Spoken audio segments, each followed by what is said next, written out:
Baik, Assalamualaikum warahmatullahi wabarakatuh. Selamat malam semuanya. Puji syukur kita panjatkan kehadirat Tuhan Yang Maha Esa yang telah memberikan rahmat dan karunia-Nya kepada kita semua sehingga kita dapat berkumpul pada diskusi kita pada kali ini. Baik, perkenalkan nama saya Priscilia Windy sebagai moderator yang akan memandu diskusi kita pada kali ini. Baik, langsung saja kita masuk kepada materi yang pertama, yakni pengertian perilaku individu dalam organisasi. Memahami perilaku individu menjadi krusial karena setiap orang memiliki karakteristik unik yang mempengaruhi cara mereka bekerja dan dinamika organisasi. Perilaku adalah serangkaian tindakan yang dilakukan oleh seseorang sebagai respon terhadap nilai-nilai yang dimilikinya yang menjadi kebiasaan. Perilaku individu dalam organisasi adalah tindakan, sikap, dan respon seseorang sebagai anggota organisasi yang dipengaruhi oleh karakteristik kepribadiannya, kebutuhan, motivasi, persepsi, nilai, serta lingkungan kerja tempat ia berada.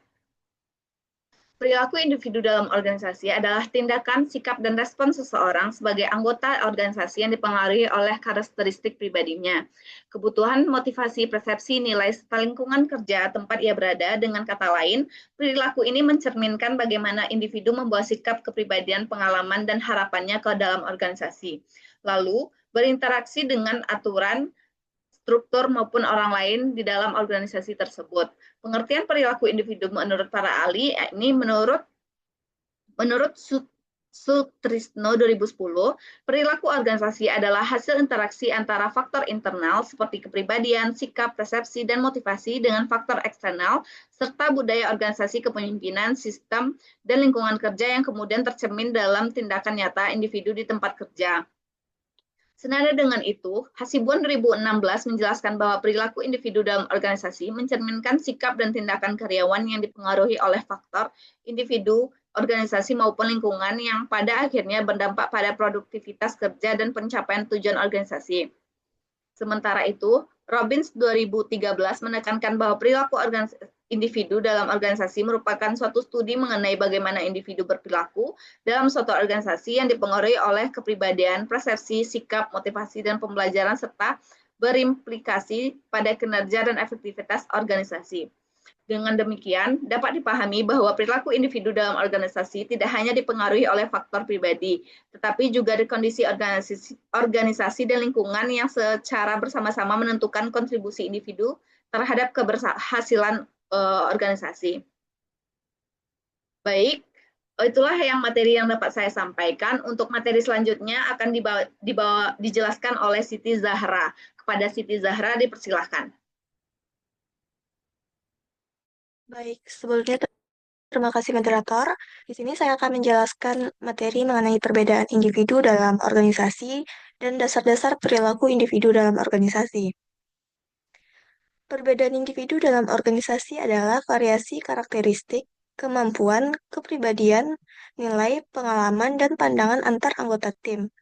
Perbedaan ini meliputi aspek kognitif berupa kemampuan intelektual, kepribadian, keterampilan, fisik, nilai, serta pengalaman pribadi. Memahami dan mengelola perbedaan ini sangat penting untuk menciptakan lingkungan kerja yang harmonis dan produktif, mendorong inovasi, meningkatkan kerja sama tim, serta memperkuat pemecahan masalah melalui berbagai perspektif.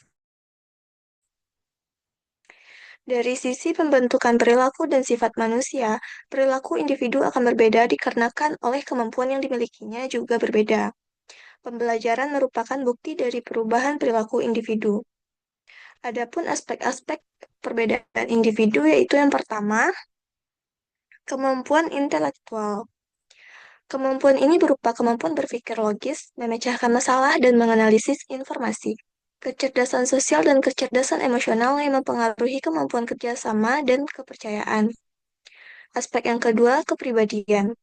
Karakteristik seperti afektivitas positif berupa kebahagiaan atau negatif berupa kegugupan dan kecemasan.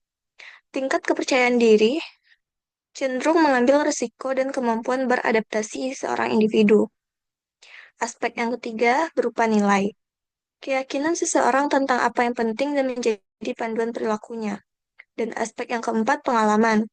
latar belakang pribadi, pendidikan, dan pengalaman kerja sebelumnya yang membentuk pandangan dan pendekatan seseorang. Selanjutnya, dasar-dasar perilaku individu.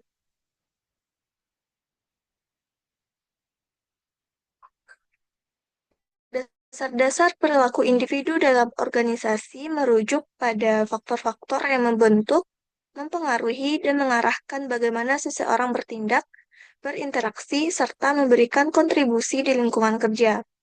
Beberapa dasar utama perilaku individu dalam organisasi meliputi yang pertama biografi dan karakteristik individu. Karakteristik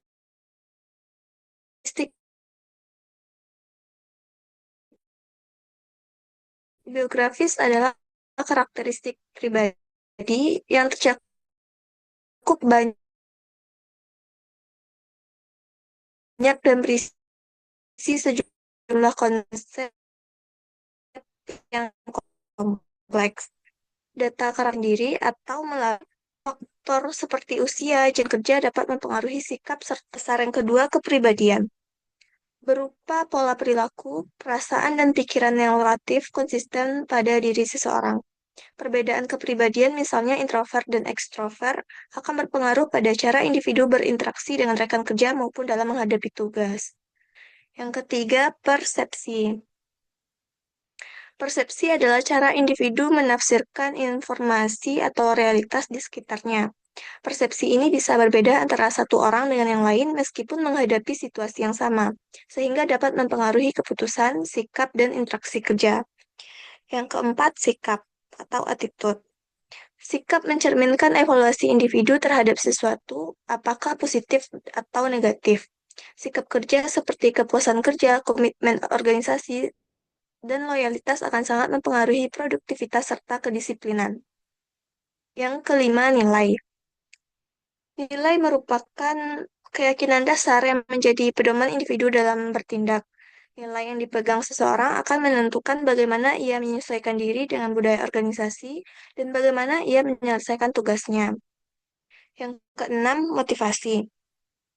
Motivasi adalah dorongan yang membuat individu mau bekerja keras untuk mencapai tujuan.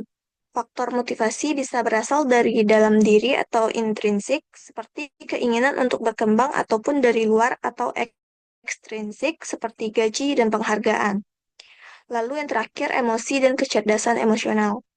Emosi berperan penting dalam hubungan kerja. Kecerdasan emosional berupa kemampuan mengenali, mengendalikan, dan mengelola emosi diri serta orang lain sangat dibutuhkan agar individu dapat bekerja sama secara efektif dalam tim. Jadi, dasar-dasar perilaku individu dalam organisasi sangat dipengaruhi oleh kombinasi faktor internal, yang mana itu berupa kepribadian, nilai, motivasi, sikap, dan eksternal berupa lingkungan kerja, budaya organisasi, dan kepemimpinan. Pemahaman yang baik terhadap aspek-aspek ini akan membantu organisasi dalam mengelola sumber daya manusia secara lebih efektif. Baik, sekian pemaparan materi dari saya. Kembali kepada moderator. Terima kasih.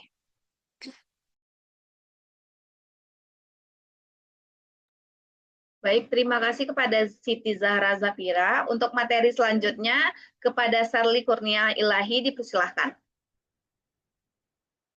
Baik, sebelumnya terima kasih moderator. Di sini saya akan menjelaskan materi terkait kemampuan intelektual dan pengaruhnya terhadap perilaku.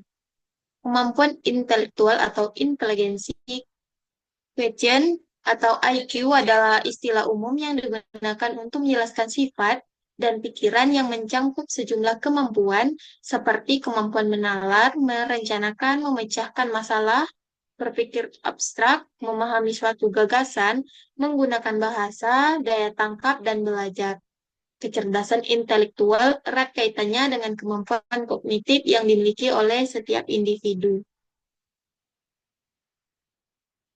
Kemampuan intelektual mempengaruhi perilaku seseorang dalam berbagai aspek. Yang pertama, kognitif, di mana individu dengan kemampuan intelektual yang tinggi cenderung memiliki rasa ingin tahu yang besar, selalu berusaha memahami sesuatu secara meluas dan mendalam.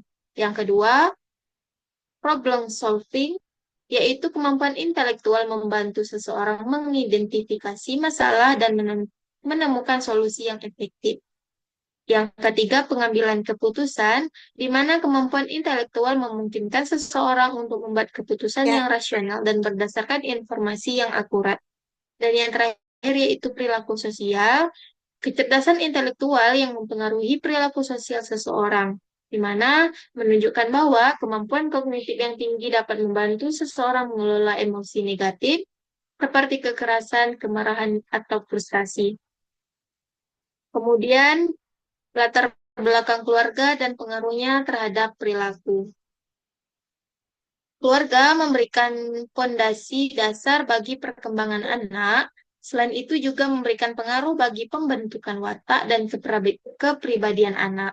Latar belakang keluarga adalah kombinasi dari faktor seperti status sosial, tingkat pendidikan orang tua, budaya, nilai-nilai, dan lingkungan emosional di rumah yang mempengaruhi perkembangan individu. Keluarga adalah lingkungan pertama dan utama di mana seorang individu tumbuh dan berkembang, sehingga memiliki dampak yang signifikan terhadap pembentukan kepribadian dan perilaku. Selanjutnya, latar belakang keluarga dan pengaruhnya terhadap perilaku. Terdapat beberapa aspek latar belakang keluarga yang mempengaruhi perilaku. Yang pertama, status sosial ekonomi atau SES, di mana SES keluarga mempengaruhi akses terhadap sumber daya pendidikan, kesehatan, dan peluang lainnya, di mana anak-anak dari keluarga dengan SES tinggi cenderung memiliki akses yang lebih baik ke sekolah berkualitas, kegiatan ekstrakurikuler, dan perawatan kesehatan yang dapat meningkatkan prestasi akademik dan kesejahteraan emosional mereka. Sebaliknya, anak-anak dari keluarga dengan SES rendah mungkin menghadapi keterbatasan sumber daya yang dapat berdampak negatif bagi perkembangan mereka. Selanjutnya, tingkat pendidikan orang tua, di mana tingkat pendidikan orang tua berkorelasi dengan prestasi akademi anak-anak mereka. Orang tua yang berpendidikan cenderung lebih terlibat dalam pendidikan anak-anak mereka, memberikan dukungan akademik, dan menanamkan nilai-nilai pendidikan yang tinggi.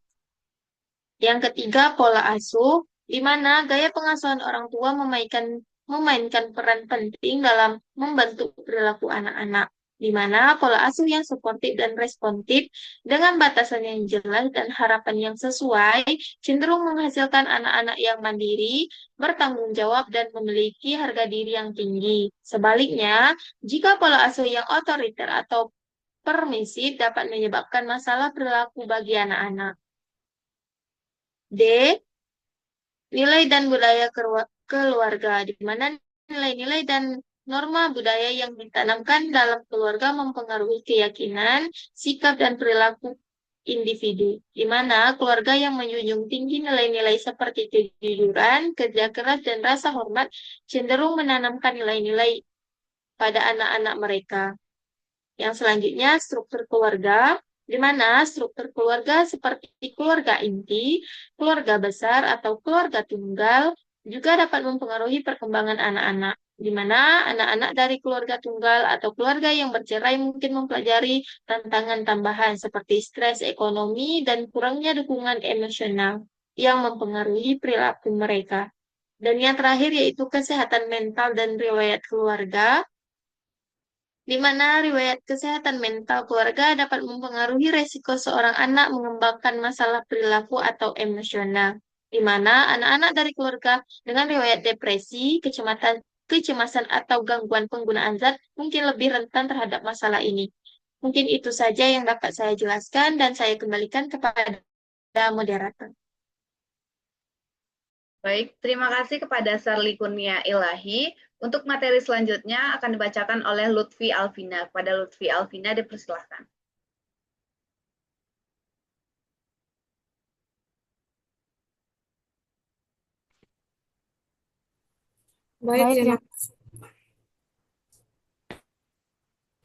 Terima kasih kepada moderator. Selanjutnya saya izin menjelaskan materi mengenai manfaat perbedaan individu dalam organisasi. Nah, yang pertama yaitu ada peningkatan kreativitas dan inovasi, di mana perbedaan individu dapat membuat perspektif baru dan menghasilkan ide-ide yang kreatif.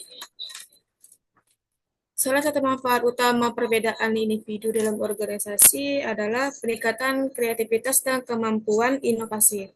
Ketika individu dengan latar belakang, pengalaman, dan perspektif yang berbeda bekerja bersama, mereka membawa variasi ide dan solusi memperkaya proses pemecahan masalah.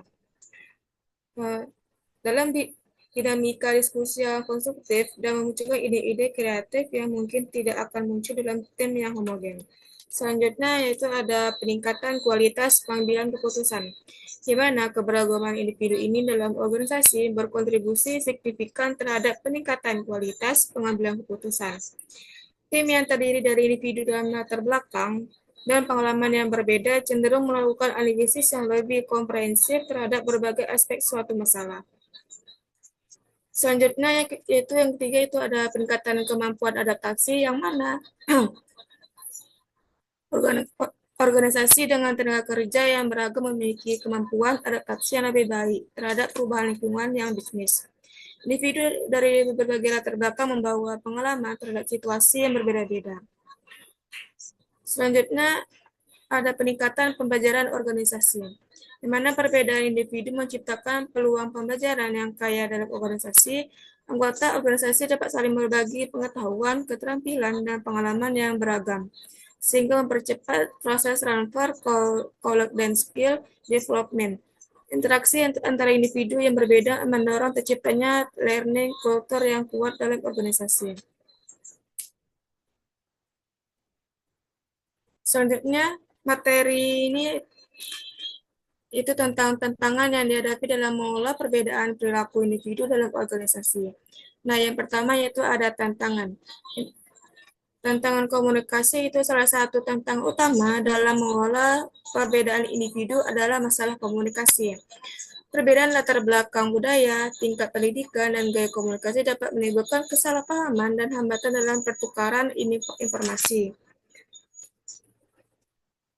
Selanjutnya yang kedua ada konflik interpersonal, di mana perbedaan nilai, norma, dan pandangan hidup antara individu dalam organisasi dapat memicu terjadinya konflik interpersonal. Konflik ini dapat bersifat text relate maupun relation relate, dan jika tidak dikelola dengan baik dapat mengganggu iklim kerja dan produktivitas organisasi. Selanjutnya yang ketiga itu ada kesulitan dalam pembentukan kohesivitas tim, di mana membangun kohesivitas dalam tim yang terdiri dari individu-individu yang sangat berbeda merupakan tantangan tersendiri. Perbedaan dalam work style, preferred working hours, decision making, approach, dan priority setting dapat menyulitkan proses integrasi dan koordinasi dalam tim. Selanjutnya yang keempat ada tantangan dalam sistem evaluasi dan reward. Mengelola sistem evaluasi yang kinerja yang fair dan objektif untuk individu-individu yang memiliki karakteristik dan work style yang berbeda merupakan tantangan manajemen yang kompleks.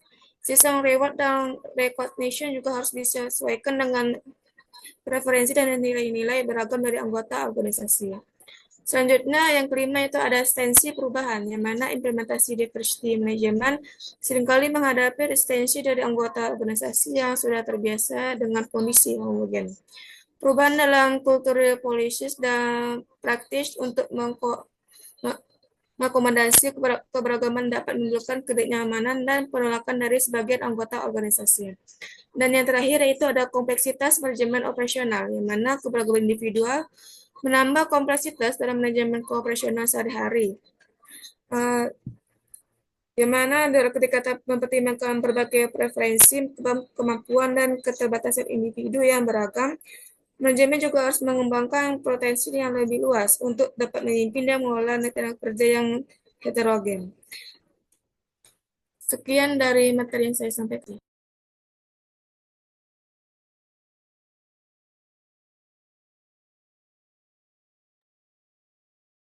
Baik, terima kasih kepada Lutfi Alvina.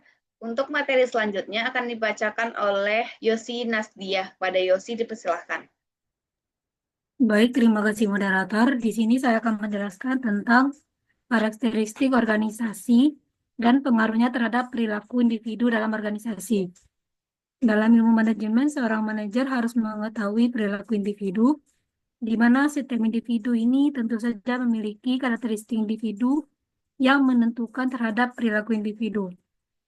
Adapun karakteristik individu dalam organisasi antara lain, yang pertama karakteristik biografis, yaitu karakteristik pribadi seperti umur, jenis kelamin, dan status kawin yang objektif dan masa kerja.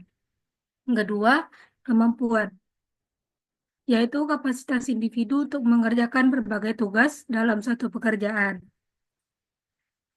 Yang ketiga, yaitu kepribadian, merupakan cara individu bereaksi dan berinteraksi dengan orang lain. Kepribadian ini terbentuk dari faktor keturunan dan juga lingkungan, serta situasi dan ciri dari kepribadian tersebut. Yang keempat, yaitu proses pembelajaran. Adalah bagaimana kita dapat menjelaskan dan meramalkan perilaku dan memahami bagaimana orang lain belajar. Belajar adalah setiap perubahan yang relatif permanen bagi perilaku yang terjadi sebagai hasil pengalaman. Yang terakhir yaitu sikap. Sikap adalah pernyataan atau pertimbangan evaluatif atau bisa disebut juga menguntungkan atau tidak menguntungkan mengenai objek, orang, dan peristiwa. Sikap ini dapat mencerminkan bagaimana seseorang dapat merasakan mengenai sesuatu. Dalam perilaku organisasi, pemahaman sikap atas sikap ini sangat penting dikarenakan dapat mempengaruhi perilaku kerja. Mungkin sekian pemaparan materi dari saya kembalikan kepada moderator. Terima kasih. Baik, terima kasih kepada Yosinas Diah. Mungkin itu saja yang materi yang dapat kami jelaskan. Jika ada salah-salah kata, mohon dimaafkan. Kami akhiri dengan Assalamualaikum warahmatullahi wabarakatuh.